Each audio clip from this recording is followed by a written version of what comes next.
Joining me now from Canberra is the Nationals leader, David Littleproud. Thanks for joining us, David. Canberra was back to its sparring best today. Politics as normal.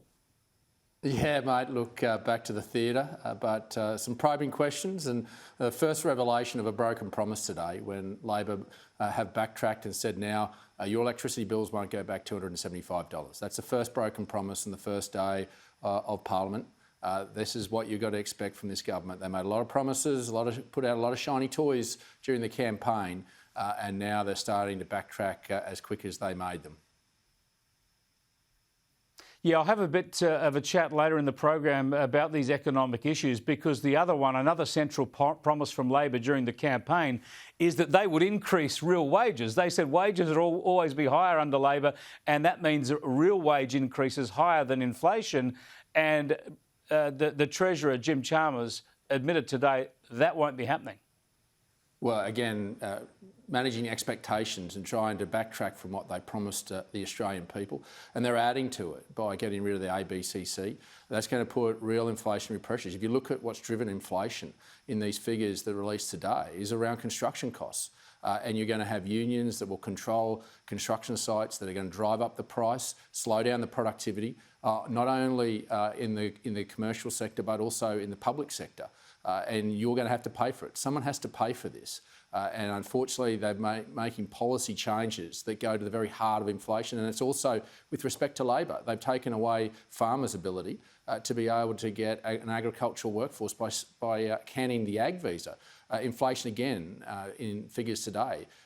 Food went up another 2%. And that's because farmers are making investment decisions not to plant, because you don't invest hundreds of thousands of dollars in a crop if you can't get it off. And that's exactly what's happening. Groups are telling us that they're not planting. They're only planting up to 65% of their available capacity because they don't have the confidence to be able to let their crop on. So, you know, these are the things that drive up inflation, and these are the decisions that this government is making on ideology, not understanding the practical reality of the application of their policies on the Australian consumer and the Australian taxpayer.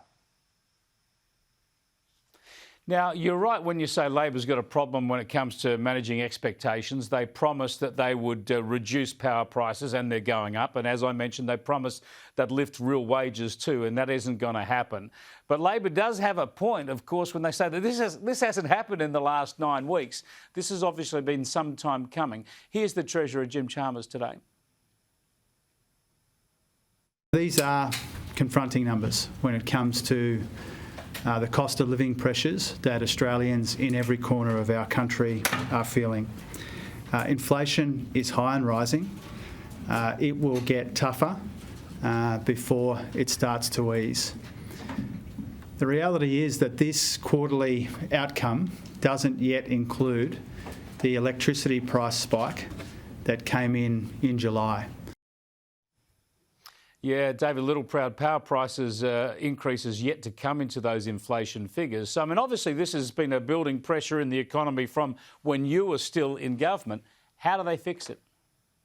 Well, let me just articulate why there is such a burgeoning debt. There was this little thing called COVID, and we took measures to protect the Australian people, to make sure that businesses were connected to their most precious asset, the human capital, their workers, so that they could get back up and going as quickly as we can. That's what changed the course of our actions as a government in making sure that we kept the economy going, and we pump-primed the economy. And it's going to take a deft touch now in terms of being able to manage that economy, slow the gears down of the economy in terms of government spending.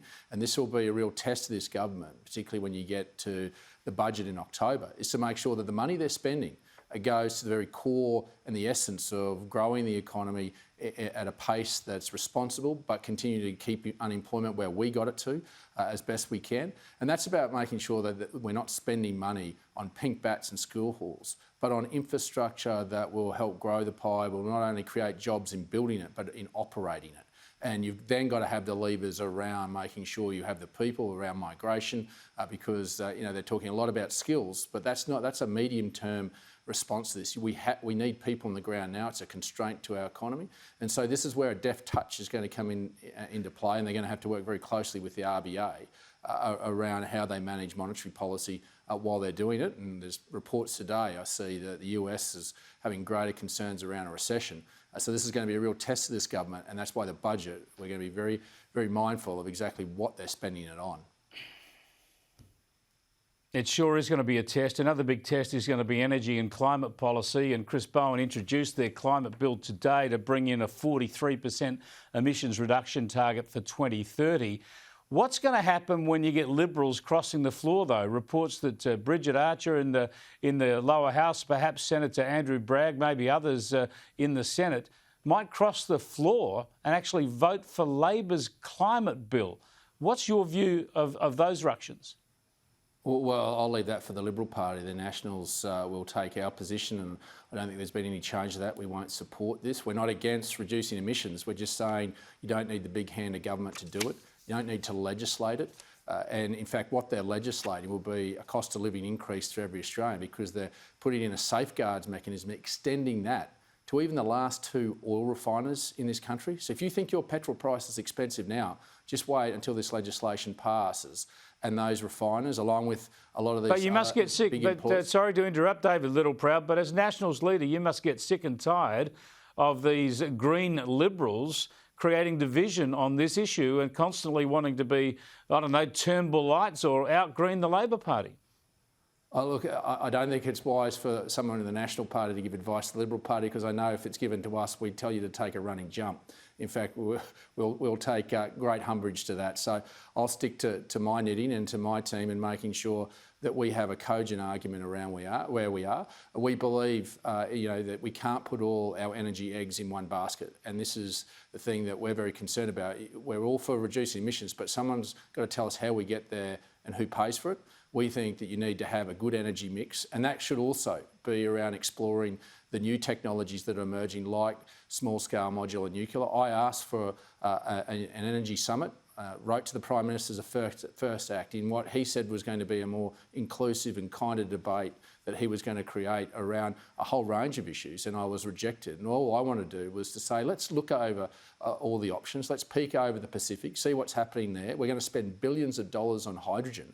We might have to spend a cent. If SMR gets up and going, why wouldn't we just sit back, watch and wait? But why don't we bring the Australian people with us? Why don't we entrust the Australian people to have a mature conversation, to allow them to decide? And that's all I want to create. I want to take this kind of environment the Prime Minister wants to create, and I want the Australian people to decide. And I think this is an opportunity for leadership. I'm not yelling or screaming, as Chris Bowen's been screaming at me and saying it's the most expensive form of energy. In fact, that CSIRO report has hydrogen at the highest amount, and the CSIRO report goes into much detail around the costings that they put on the small-scale modular, that it's still emerging. And so I think we should just have a mature conversation and trust Australians to make the decision, but it's up to us as political leaders to show some courage and to show some leadership and actually put it in front of the Australian people. And if small-scale modular nuclear doesn't stack up, well, the Nationals accept that. But to turn off that conversation, I don't think is leadership. I think that is more about an ideology that doesn't take the Australian people into their trust. David Littleproud, thanks so much for joining us. Thanks, mate.